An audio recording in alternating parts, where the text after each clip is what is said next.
Wow, standing on business, you guys. Look at Tank, the politician. Tank is the politician, man. I'm just so proud as if this was so, as if Tank was my own grandson or my great grandson. This is everybody should be proud of Tank. I mean, everybody. I know his mama and his grandmother is. Anyways, Tank for student council, you guys. Tank, the little politician. Now, that's what I'm talking about. Raising our children up in the right way, you guys. Tank, standing on business. Vote him for student council. What did it say? Student councilman for president? Yeah, student council. All right, president. All right, Tank. Love you, Tank. Proud of you. And to me, it's never fair. It's all about who you like and who you don't like. Like to me, if I like Melody, I must say that she didn't fuck up the rooms on purpose. But if I don't like Melody, I'm like, look, she knew what room she put them in because Destiny she clearly don't like because that's Martell's friend and she put them. So it's all about who you like and who you don't like. Nothing else. Nothing else. So, do you think Melody purposefully did the rooms like that because she don't like some of the girls? No, I think that you did that rooms like that. Well, I can tell you. The moment. I can tell you nothing happened. I'm just playing. Don't get off it. I'm just playing. Look. I got real nail on you, baby. You did. But what do you think about the whole room assignment?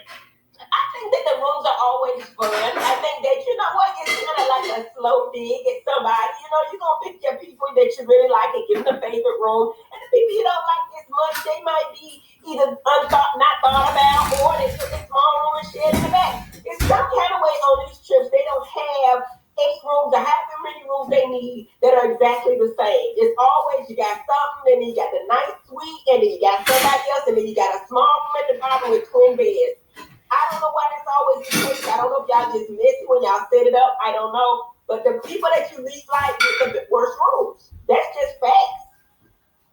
The thing is this, so I want to bring this up. So obviously, the way it works on reality shows is production obviously finds the house. And you're right. You will never find a house. I don't care if you have Jeff Bezos money. You're never going to find a singular home where each room is equal to each other. That's just not the reality of the situation. So these rooms were these rooms based on the house we found. But Melody 100% have full authority over the selection of the rooms because it is her trip.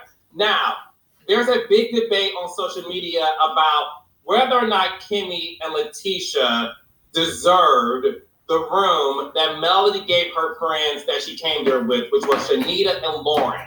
There's a debate happening now where people feel like because Kimmy and Tisha have been on the show since season 1 and they're OGs, that by default they should have been given the best room because they've been on the show as long as Melody. Do you agree with that? Absolutely. You know I love Melody. She is Scorpio, but that's, she's gonna try to get a little bit in. My whole thing is, I was like, these two other, like, why? I don't mind you bringing your friends. I don't. But if this is an ensemble cast, you do not give your friends a better damn room than you get a people on the cast. Come on, Melody. Now, come on. I love you, dog. That'll be the don't get in my ass. I'm telling you the truth. Now, maybe you know you should have gave the room to Kimmy and Destiny before you gave it to them other hoes. We don't even know them. And I was wondering why they had so much to them and say, not the other little girl, but the light-skinned lady. Why she had so much to say? Well, the thing is, you want me to, you being silent. I'm going to just say this and I'm going to take it back. You're talking. I'm being silent. Go ahead. I tried to give you a chance, but I'm going to say this and I'm going to take it back. Whoever the girl is, what's her name? Shenita? Yeah.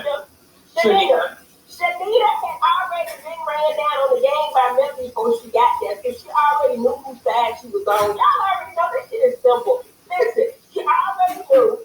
You know what I'm saying? And then she gonna go back, what's her name? Tisha. Marshall's wife. Right like that. Come on, girl.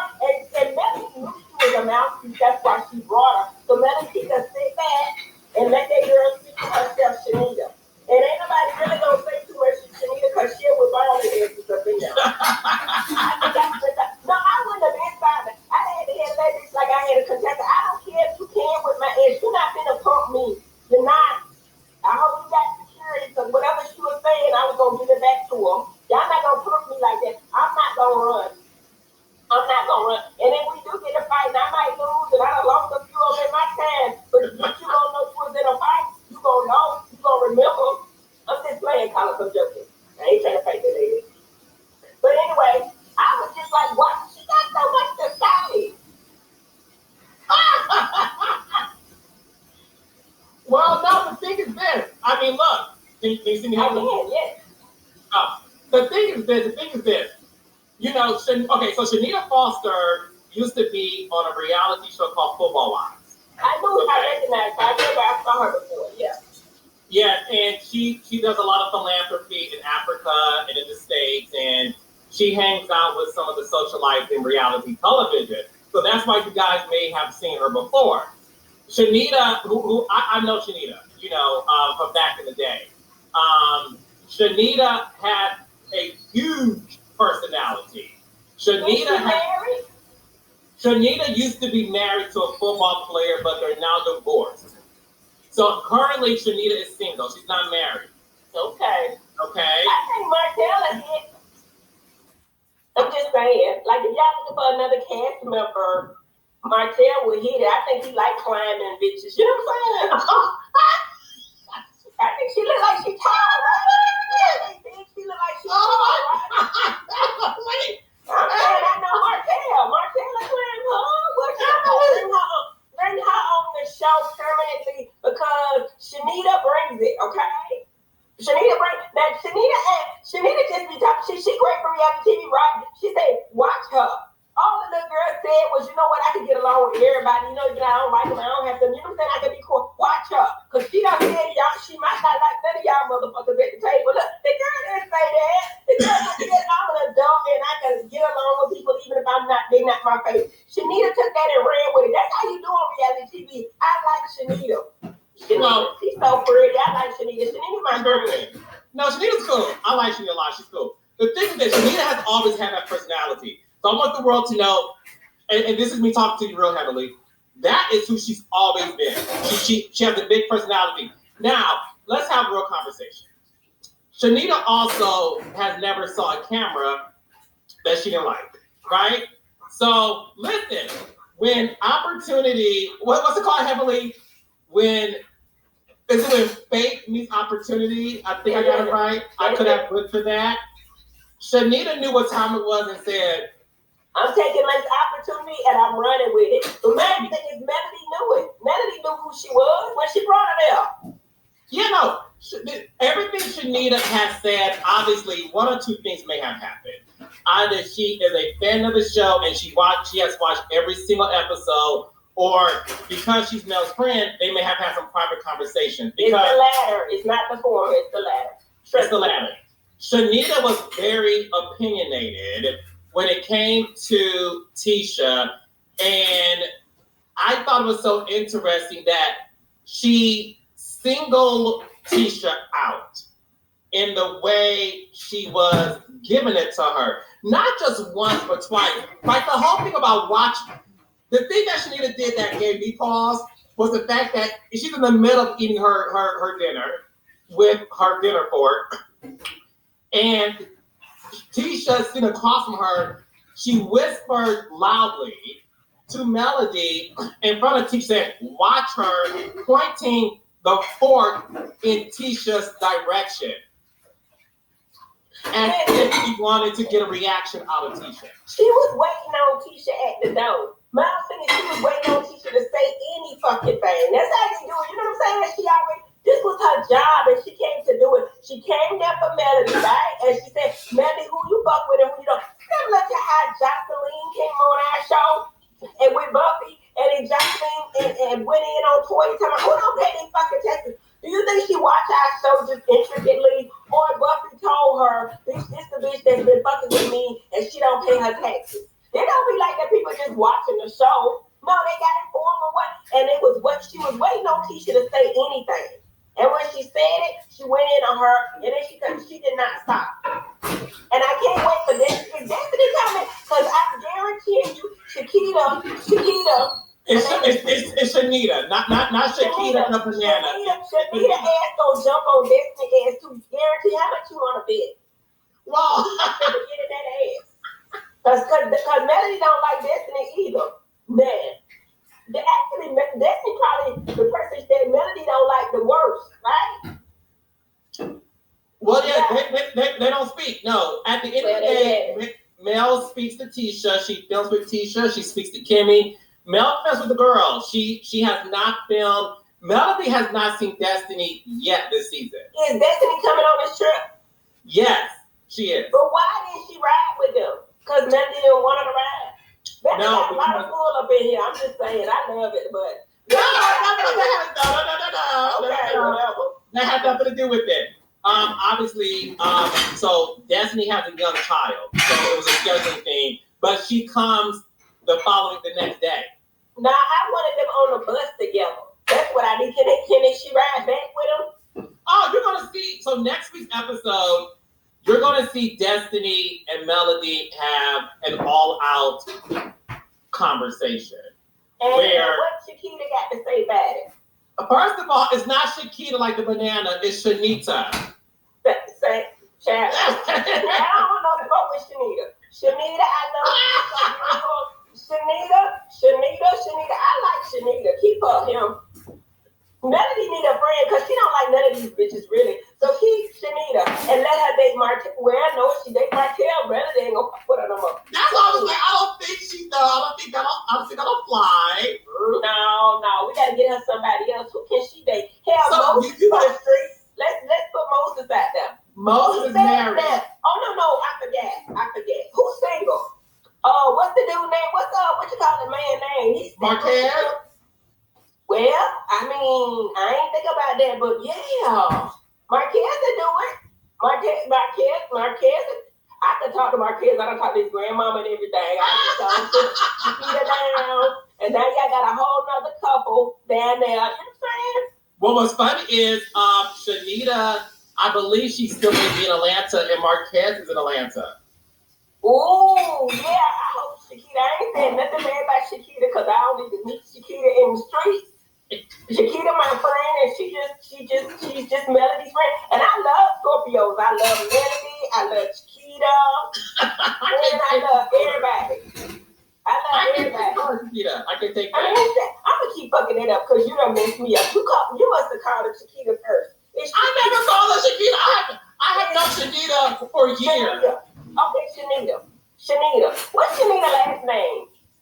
Foster. Okay, I'm gonna call her Miss Foster because Shenita Foster. Okay, I know her though. I've seen that bitch before. I know her somewhere. She's. I would say, she's also considered to be an Atlanta socialite. I mean, probably I met her then. I probably. You have definitely met Shenita. Shenita is always. Listen, Shenita is always at the philanthropy events, social events. And like I said, she's always in Africa, doing philanthropy work. So she's a socialite. She's always around. You have definitely seen Shenita. So what happened with Nell and Kimmy? Okay, so obviously, look, I was surprised that Kimmy and Tisha, not Kimmy. Tisha was hurt. Like, Tisha was emotionally hurt by it. And Tisha said the room selection is indicative in how Mel feels about us. Like, she don't like us, pretty much, right? I'm paraphrasing. And she's like, you know what? And she was hurt by that. The problem with Tisha don't get is anybody could have got that room because Mel don't like none of y'all asses. Don't be hurt. Who do you think on the show Mel likes the most?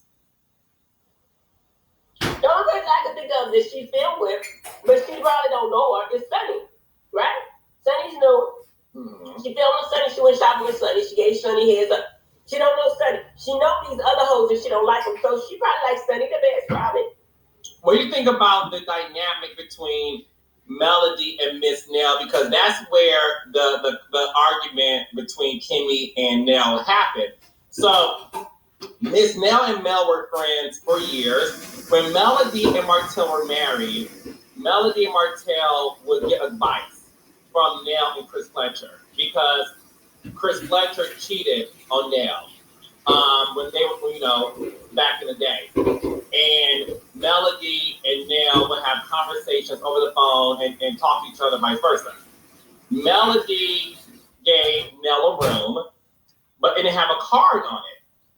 Nell, for some reason, took offense to not having a card because she felt like you forgot about me, right? So that was her angst. You forgot to place a name card on my bed. So when she went out and saw Melody talking to Kimmy and Tisha, Nell told Kimmy and Tisha to suck it up, like what she did.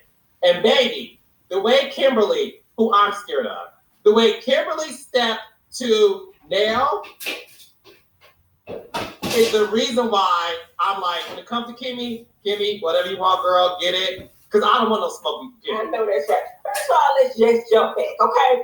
Why you go to get advice from somebody because they man cheated on him? First of all, number one, why would I go to advice to somebody who man cheated on? Okay, so he cheated on me, so I'm going to teach you how to deal with a cheater. No. That just is like, we trauma bonded. We bonded because my man cheated on me. But okay, so did Chris cheat, like had a baby? Or did Chris cheat for like 5 years? Or did Chris cheat? How did Chris cheat? Did he respectfully cheat? Cheating is wrong. It ain't never good. But I'm never going to talk to another bitch about my man cheating. If my man, you know what I'm saying? Like, your man cheated on you, but you know what I mean? Let's bond over that. Because how did he cheat? But this is where, okay, I'm not married, so I really am asking this innocently. The way I've been told that married couples should not get advice from single people, right? That married couples should get advice from other married couples.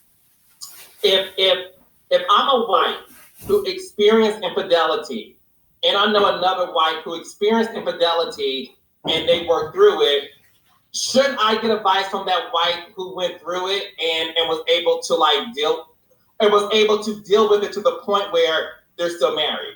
I'm gonna say it and I'm gonna take it back. That's one way to look at it. And I love Melody, I love Melody, but I'm gonna try to talk to a bitch that probably had a good relationship that their husband didn't have to cheat.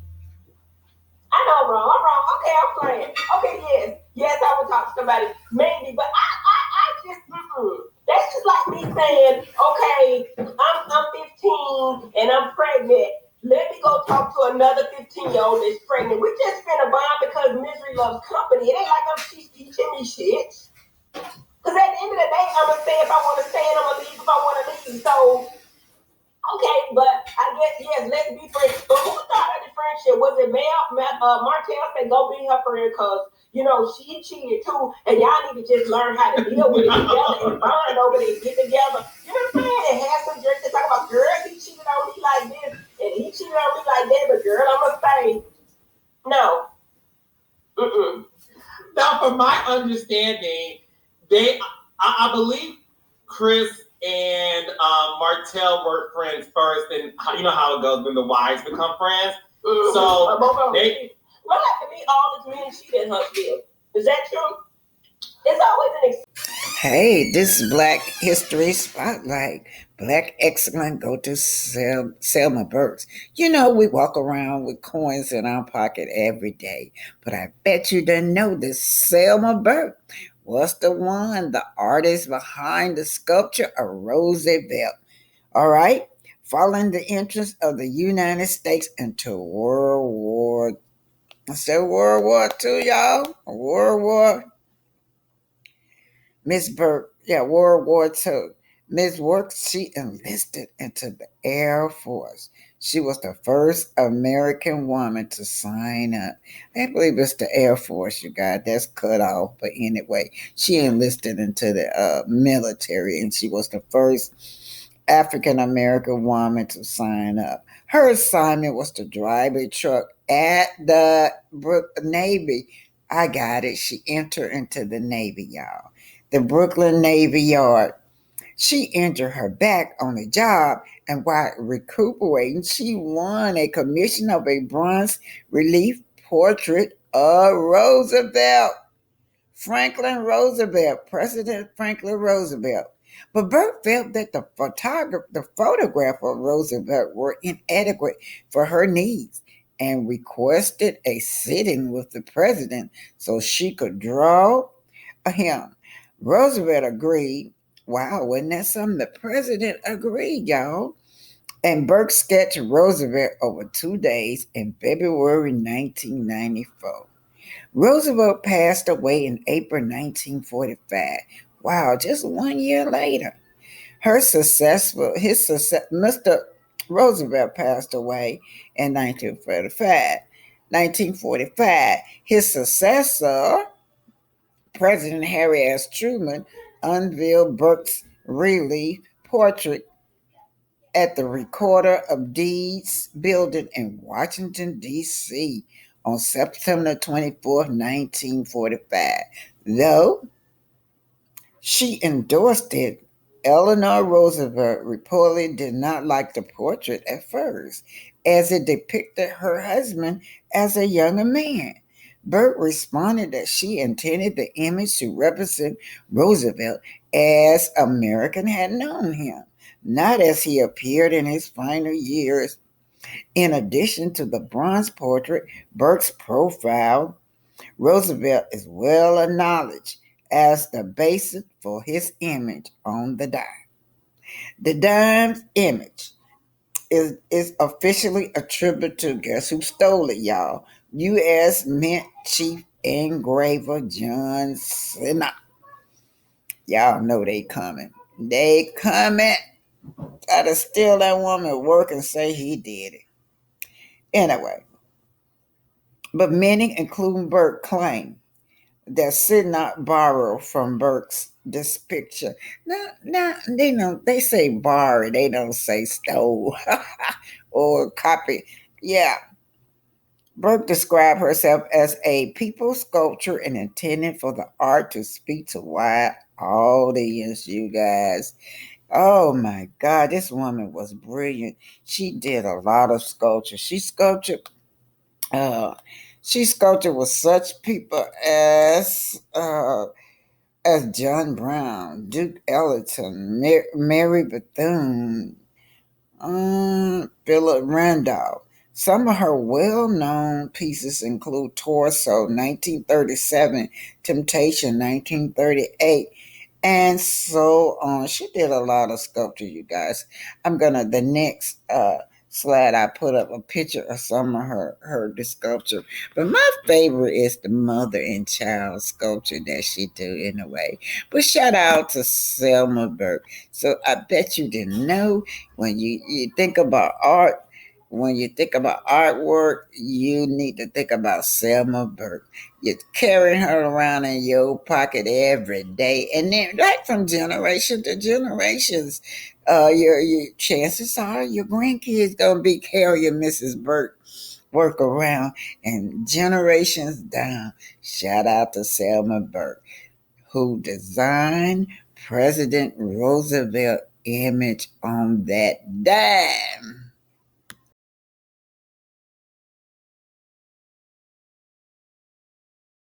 Morrisville native's 1945 bronze plaque sculpture of President Franklin D. Roosevelt is mirrored on the coin, although Selma never got proper credit for it. Born in 1900, Burke's favorite childhood place was the riverbed, making things in the clay. She once said, "It was there in 1907 that I discovered me." Her grandmother was an artist, but her mom pushed marriage and nursing school. Tragically, Selma's husband died a year after their vows, so she chased her dream to New York, paying for art classes by modeling for students. Burke studied sculpture in Vienna and Paris and received a Master in Fine Arts at Columbia University. She was praised by Matisse, received honors from President Carter, and was one of the few female artists represented in the Harlem Renaissance movement. But Selma never forgot her one-room segregated schoolhouse, and she used her fame to fight discrimination. In her honor, a bust she sculpted was donated to her hometown library. Burke would go on to start her own art schools in New York and then Pittsburgh. At 70, she earned a doctorate degree, and at 80, Selma was still sculpting. You can see her last monumental work in Charlotte, a bronze statue of Dr. Martin Luther King Jr.